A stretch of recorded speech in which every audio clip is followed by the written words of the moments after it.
কোথাও হিন্দু মহিলাকে পিটিয়ে খুন, কোথাও মন্দিরে তাণ্ডব, কোথাও মহিলাদের বাজারে না যেতে ফতোয়া। সম্প্রতি হিন্দু সন্ন্যাসীদের সঙ্গে বৈঠক করে সকলকে সমান অধিকার দেওয়ার পক্ষে সওয়াল করেছিলেন ইউনূস। কিন্তু বাস্তবে পরিস্থিতি কি বদলালো? হিন্দু নিপীড়নের বিরুদ্ধে গর্জে উঠলেন বিজেপির রাজ্য সভাপতি তথা কেন্দ্রীয় শিক্ষা প্রতিমন্ত্রী সুকান্ত মজুমদার। নিজের এক্স হ্যান্ডেলের তীব্র নিন্দা করে বিজেপি রাজ্য সভাপতি লেখেন, ক্ষমার অযোগ্য কাজ।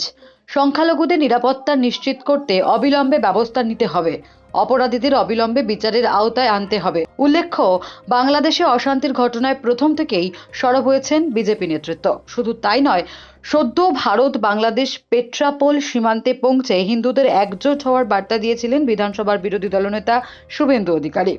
বিরোধী দলনেতা সেই বার্তার পর সে দেশে সংখ্যালঘু হিন্দুরা মনে বল পাচ্ছেন বলেও জানিয়েছেন কেউ কেউ। তবে বেলাগাম হিংসা অশান্তি বন্ধের কোনো নামমাত্র নেই, তা প্রতিদিন হিংসা অশান্তির ঘটনা থেকেই প্রমাণ। এবার শুভেন্দুর পাশাপাশি সরব হতে দেখা গেল সুকান্তকেও। Bureau report, D Bangla news.